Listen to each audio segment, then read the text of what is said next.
Hello, Mother.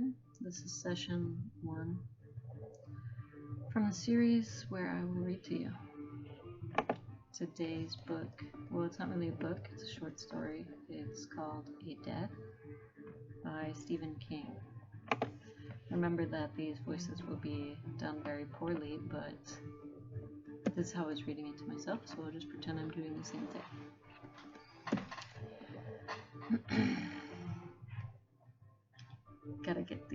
Gotta warm up. Alright. Jim Truesdale had a shack on the west side of his father's gone-to-seed ranch, and that was where he was when Sheriff Barclay and a half a dozen deputized townsmen found him, sitting in the one chair by the cold stove, wearing a dirty barn coat and reading an old issue of the Black Hills Pioneer by lantern light. Looking at it, anyway. Sheriff Barclay stood in the doorway, almost filling it up. He was holding his own lantern. "Come out of there, Jim. Do it with your hands up. I ain't drawn my pistol and don't want to." Truesdale came out. He still had the newspaper in one of his raised hands.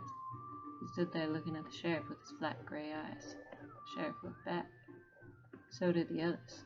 4 on horseback and 2 on the seat of an old buckboard with Hines Mortuary printed on the side in faded yellow letters. "I notice you ain't asked why we're here," Sheriff Barclay said. "Why are you here, Sheriff?" "Where's your hat, Jim?" Truesdale put the hand not holding the newspaper to his head, as if to feel for his hat, which was brown plainsman and not there. "In your place, is it?" the sheriff asked. A cold breeze kicked up, blowing the horses' manes and flattening the grass in a wave that ran south. "No," Truesdale said, "I don't believe it is." "Then where?" "I might have lost it." "You need to get in the back of the wagon," the sheriff said. "I don't want to ride in no funeral hack," Truesdale said. "That's bad luck." "You got bad luck all over," one of the men said. "You're painted in it. Get in." Truesdale went to the back of the buckboard and climbed up. The breeze kicked again harder, and he turned up the collar of his barn coat. The 2 men on the seat of the buckboard got down and stood either side of it. One drew his gun, the other did not. Truesdale knew their faces but not their names. They were townmen. The sheriff and the other 4 went into his shack. One of them was Hines, the undertaker. They were in there for some time. They even opened the stove and dug through the ashes. At last they came out. "No hat," Sheriff Barclay said. "If we would have seen it. That's a damn big hat. Got anything to say about that?" "It's too bad I lost it. My father gave it to me back when he was still right in the head." "Where is it then?" "Told you I might have lost it. Or had it stole. That might have happened too. Say, I was going to bed right soon." "Never mind going to bed. You were in town this afternoon, weren't you?" "Sure he was," one of the men said, mounting up again. "I seen him myself, wearing that hat too." "Shut up, Dave," Sheriff Barclay said. "Were you in town, Jim?" "Yes, sir, I was," Truesdale said. "In a chuck-a-luck?" "Yes, sir, I was. I walked from here and had 2 drinks, and then I walked home. Guess the chuck-a-luck's where I lost my hat." "That's your story?" Truesdale looked up at the black November sky. "It's the only story I got." "Look at me, son." Truesdale looked at him. "That's your story?" "Told you. The only one I got," Truesdale said, looking at him. Sheriff Barclay sighed. "All right, let's go to town." "Why?" "'Cause you're arrested." "Ain't got a brain in his fucking head," one of the men remarked. "Makes his daddy look smart." They went to town. It was 4 miles. Truesdale rode in the back of the mortuary wagon, shivering against the cold. Without turning around, the man holding the reins said, "Did you rape her as well as steal her dollar, you hound?" "I don't know what you're talking about," Truesdale said. The rest of the trip continued in silence except for the wind. In town, people lined the street.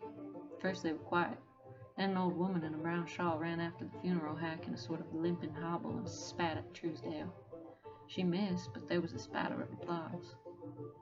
At the jail, Sheriff Barclay helped Truesdale down from the wagon. The wind was brisk and smelled of snow. Tumbleweeds blew straight down Main Street and toward the town water tower, where they piled up against the shake-pole fence and rattled there. "Hang that baby killer!" a man shouted as someone threw a rock, flew past Truesdale's head and clattered on the board sidewalk. Sheriff Barclay turned and held up his lantern and surveyed the crowd that had gathered in front of the Mercantile. "Don't do that," he said. "Don't act foolish. This is in hand." The sheriff took Truesdale through his office, holding him by his upper arm, and into the jail. There were 2 cells. Barclay led Truesdale into one on the left. There was a bunk and a stool and a waste bucket. Truesdale made to sit down on the stool, and Barclay said, "No, just stand there." The sheriff looked around and saw the posse men crowding into the doorway. "You all get out of here," he said. "Otis," the one named Dave said, "what if he attacks you?" "Then I will subdue him. I thank you for doing your duty, but now you need to scat." When they were gone, Barclay said, "Take off that coat and give it to me."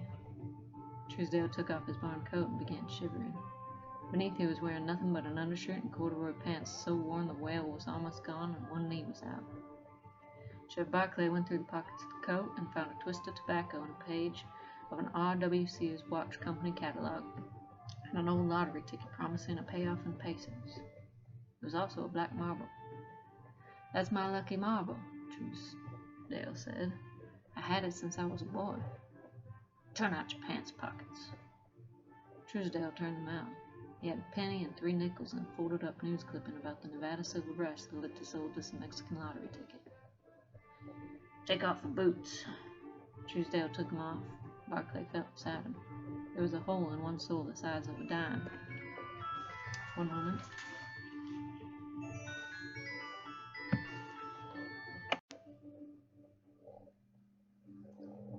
Truesdale took them off. Barclay felt inside them. There was a hole in one sole the size of a dime. "Now your stockings." Barclay turned them inside out and tossed them aside. "Drop your pants." "I don't want to." "No more than I want to see what's in there, but drop 'em anyway." Truesdale dropped his pants. He wasn't wearing underdrawers. "Turn around and spread your cheeks." Truesdale turned, grabbed his buttocks, and pulled them apart. Sheriff Barclay winced, sighed, poked a finger into Truesdale's anus. Truesdale groaned. Barclay removed his finger, wincing again at the soft pop, and wiped his finger on Truesdale's undershirt. "Where is it, Jim?" "My hat?" "You think I went up your ass looking for your hat, or threw the ashes in your stove? Are you being smart?" Truesdale pulled up his trousers and buttoned them. Then he stood shivering on barefoot. An hour earlier he had been at home reading his newspaper and thinking about starting a fire in the stove, but that seemed long ago. "I've got your hat in my office." "Then why did you ask about it?" "To see what you'd say. That hat is all settled. What I really want to know is where you put the girl's silver dollar. It's not in your house, or your pockets, or up your ass. Did you get to feeling guilty and throw it away?" "I don't know about no silver dollar. Can I have my hat back?" "No. It's evidence. Jim Truesdale, I'm arresting you for the murder of Rebecca Klein. Do you have anything you want to say about that?" "Yes, sir. That I don't know no Rebecca Klein." The sheriff left the cell, closed the door, took a key from the wall and locked it. The tumbler screeched as they turned. The cell Mosley House, drunks and was rarely locked. He looked in at Truesdale and said, "I feel sorry for you, Jim. Hell ain't too hot for a man who'd do such a thing." "What thing?" The sheriff clumped away without any reply. Truesdale stayed there in the cell, eating grub from Mother's Best, sleeping on the bunk, shitting and pissing in the bucket, which was emptied every 2 days. His father didn't come to see him, because his father had gone foolish in his 80s, and was now being cared for by a couple of squaws, one Sioux and the other Cheyenne. Sometimes they stood on the porch of the deserted bunkhouse and sang hymns in harmony. His brother was in Nevada, hunting for silver. Sometimes children came and stood in the alley outside his cell, chanting, "Hangman, hangman, come on down." Sometimes men stood out there and threatened to cut off his privates. Once, Rebecca Klein's mother came in and said she would hang him herself were she allowed. "How could you kill my baby?" she asked through the barred window. "She was only 10 years old. 'Twas her birthday." "Ma'am," Truesdale said, standing on the bunk so he could look down at her upturned face, "I didn't kill your baby nor no one." Black liar, she said, and went away. Almost everyone in town attended the child's funeral. The squaws went. Even the two whores who plied their trade at the Chuckaluck went. Truesdale heard the singing from the cell as he squatted over the bucket in the corner. Sheriff Barclay telegraphed Fort Pierre, and after a week or so the circuit-riding judge came. He was newly appointed and young for the job, a dandy with long blonde hair down his back like Wild Bill Hickok. His name was Roger Mizell. He wore small round spectacles, and in both the Chuckaluck and Mother's Best proved himself a man with an eye full of ladies, although he wore a wedding band. There was no lawyer in town to service Truesdale's defense, so Mizell called on George Andrews, owner of the Mercantile, the hostelry, and the Good Rest Hotel. Andrews had got 2 years of higher education at a business school back east. He said he would serve as Truesdale's attorney only if Mr. and Mrs. Klein agreed. Then go see him, Mizell said. He was in the barber shop, tilted back in the chair and taking a shave. Don't let the grass grow on your feet. Well, Mr. Klein said, after Andrews had stated his business, I got a question. If he doesn't have someone to stand for him, can they still hang him?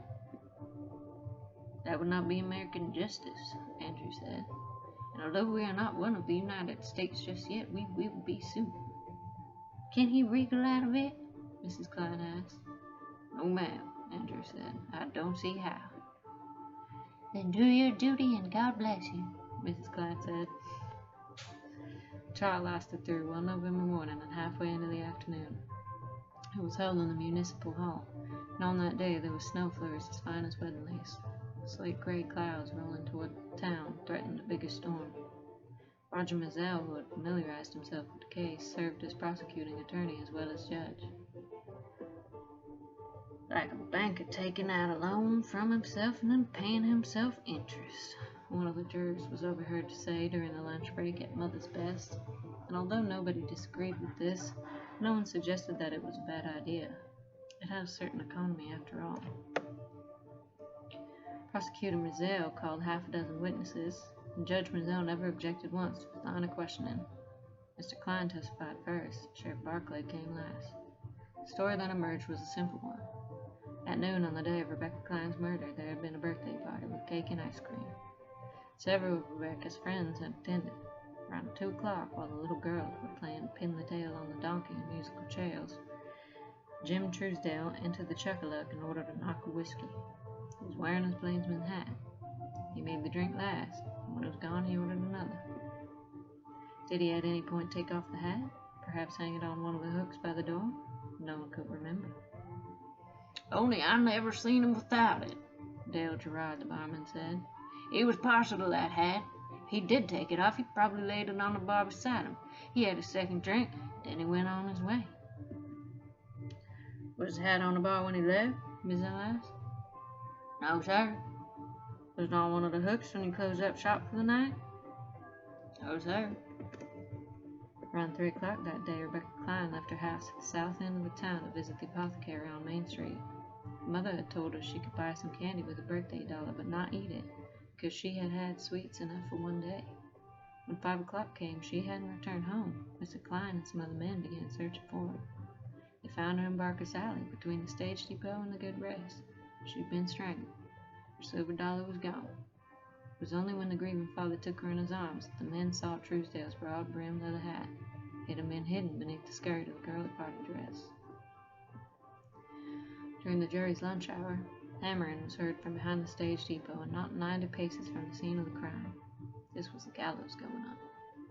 The work was supervised by the town's best carpenter, whose name, appropriately enough, was Mr. John House. Big snow was coming, and the road to Fort Pierre would be impassable, perhaps for a week, perhaps for an entire winter. There were no plans to drug Truesdale in the local calaboose until spring. There was no economy in that. Nothing to building the gallows, House told folks who came to watch. A child could build one of these. He told how a lever-operated beam would run beneath the trap door, and how it would be axle greased to make sure there wasn't any last-minute holdups. If you have a thing to do like this, you want to do it right the first time, House said. In the afternoon, George Andrews put Truesdale on the stand. This occasioned some hissing from the spectators, which Judge Mizell gavelled down, promising to clear the courtroom if folks couldn't behave like themselves. "Did you enter the Chuckaluck Saloon on the day in question?" Andrews asked when order had been restored. "I guess so," Truesdale said. "Otherwise I wouldn't be here." There was some laughter at that, which Mizell also gavelled down, although he was smiling himself and did not issue a second admonition. "Did you order 2 drinks?" "Yes, sir, I did. 2 was all I had money for." "But you got another $1 right quick, didn't you, you hound?" Abel Hines shouted. Mizell pointed his gavel first at Hines, then at Sheriff Barclay, sitting in the front row. "Sheriff, escort that man and charge him with disorderly conduct, if you please." Barclay escorted Hines out, but did not charge him with disorderly conduct. Instead, he asked what had gotten into him. "I'm sorry, Otis," Hines said. "It was seeing him sitting there with his bare face hanging out." "You go on down the street and see if John House needs some help at his work," Barclay said. "Don't come back in here until this mess is over." "He got all the help he needs, and it's snowing hard now." "You won't blow away. Go on." Meanwhile, Truesdale continued to testify. No, he hadn't left the Chuckaluck wearing his hat, but hadn't realized it until he got to his place. By then, he said, he was too tired to walk all the way back into town to search for it. Besides, it was dark. Mizell broke in. "Are you asking this court to believe you walked 4 miles without realizing you weren't wearing your damn hat?" "I guess since I wear it all the time, I just figured it must be there," Truesdale said. This elicited another gust of laughter. Barclay came back in and took his place next to Dave Fisher. "What are they laughing at?" "Dummy don't need a hangman," Fisher said. "He's tying a knot all by himself. It shouldn't be funny, but it's pretty comical just the same." "Did you encounter Rebecca Klein in that alley?" George Andrews asked in a loud voice. With every eye on him, he had discovered a heretofore hidden flair for the dramatic. "Did you encounter her and steal her birthday $1? "No, sir," Truesdale said. "Did you kill her?" "No, sir, I didn't even know who she was." Mr. Klein rose from his seat and shouted, "You did it, you lying son of a bitch!" "I ain't lying," Truesdale said. That was when Sheriff Barclay believed him. "I have no further questions," Andrews said, and walked back to his seat. Truesdale started to get up, but Mizell told him to sit still and answer a few more questions.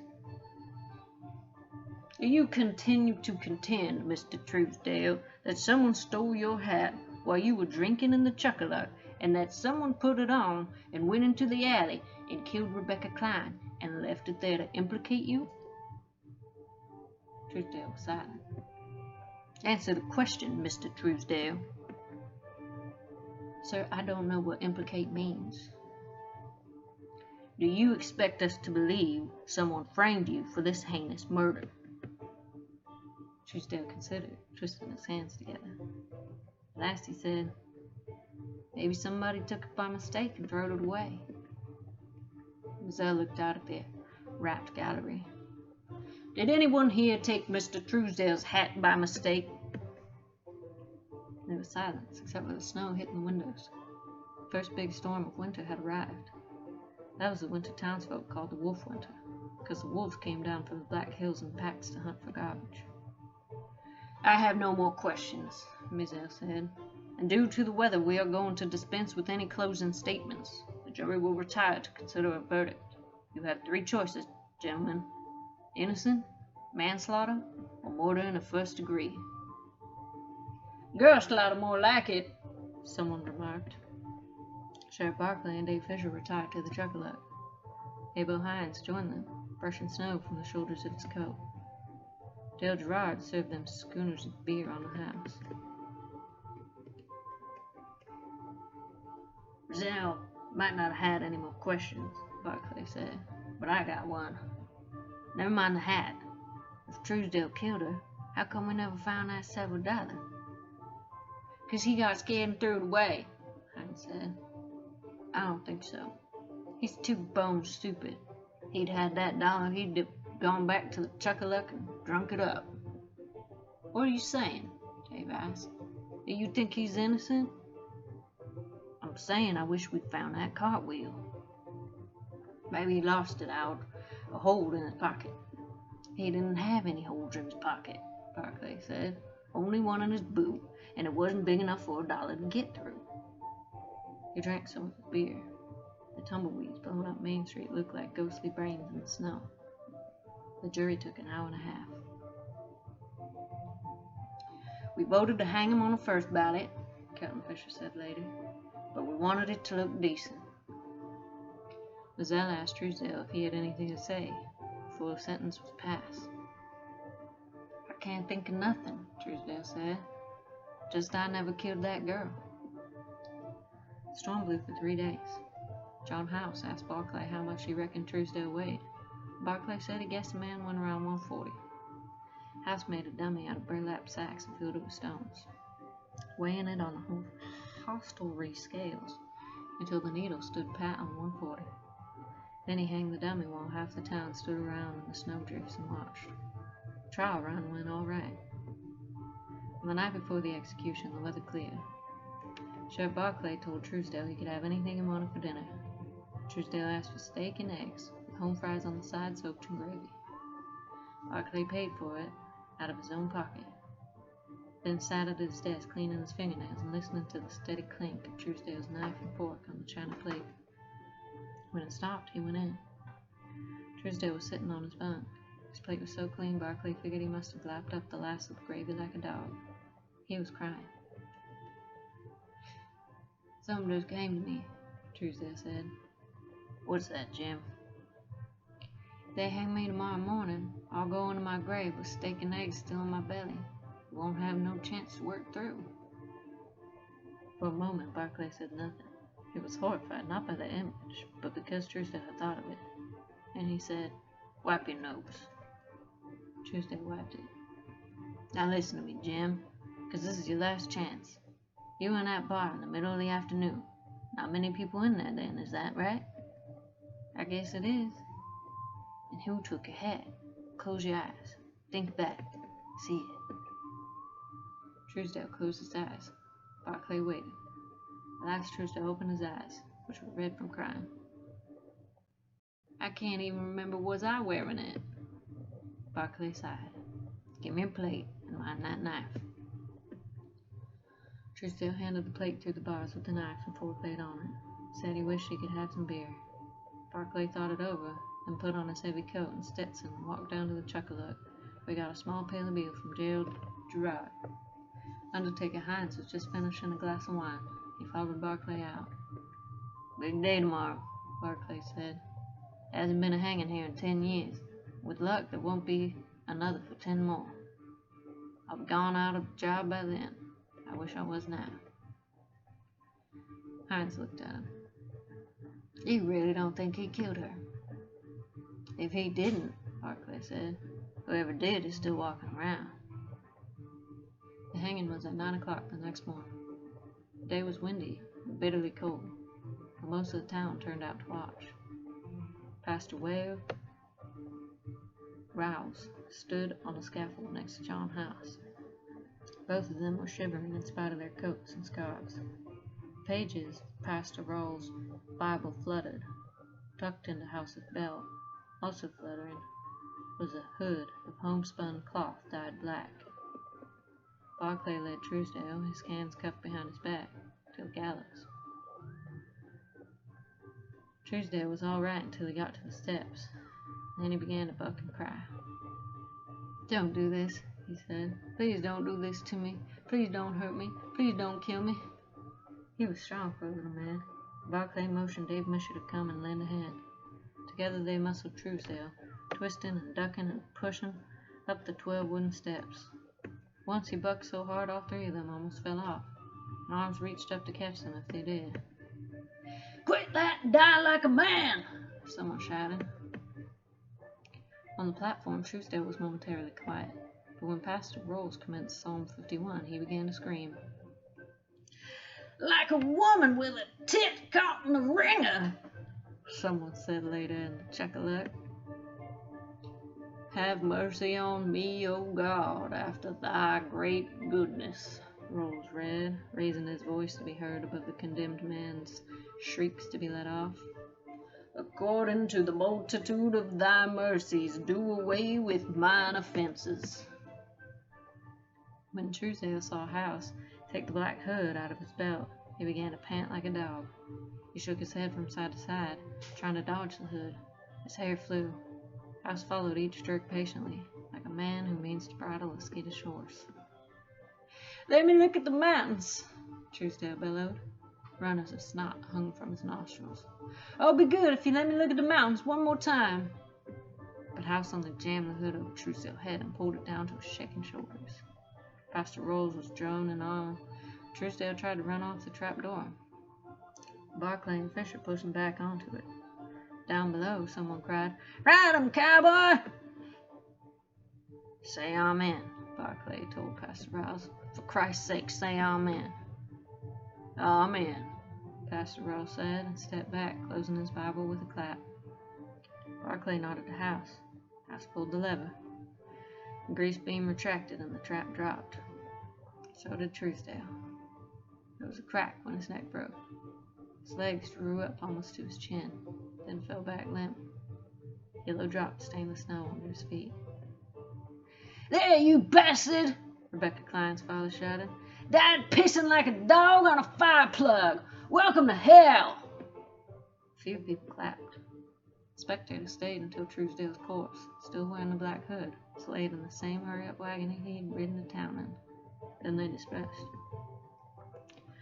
Barclay went back to the jail and sat in the cell Truesdale had occupied. He sat there for 10 minutes. It was cold enough to see his breath. He knew what he was waiting for, and eventually it came. He picked up the small bucket that had held Truesdale's last drink of beer and vomited. Then he went into his office and stoked up the stove. He was still there 8 hours later, trying to read a book, when Abel Hines came in. He said, "You need to come down to the funeral parlor, Otis. There's something I want to show you." "What?" "No, you'll want to see for yourself." They walked down to the Hines funeral parlor and mortuary. In the back room, Truesdale lay naked on a cooling board. There was a smell of chemicals and shit. "They load the pants when they die that way," Hines said. "Even men who go to it with their heads up. They can't help it. The sphincter lets go. And step over here. I figure a man in your job has seen worse than a pair of shitty drawers." They lay on the floor, mostly turned inside out. Something gleamed in the mess. Barclay leaned closer and saw it was a silver dollar. He reached down and plucked it from the crack. "I don't understand it," Hines said. "Son of a bitch was locked up a good long time." There was a chair in the corner. Barclay sat down on it so heavily he made a little woof sound. "He must have swallowed it the first time when he saw our lanterns coming. Every time it came out, he cleaned it off and swallowed it again." The two men stared at each other. "You believed him," Hines said at last. "Fool that I am, I did. Maybe that says more about you than it does about him."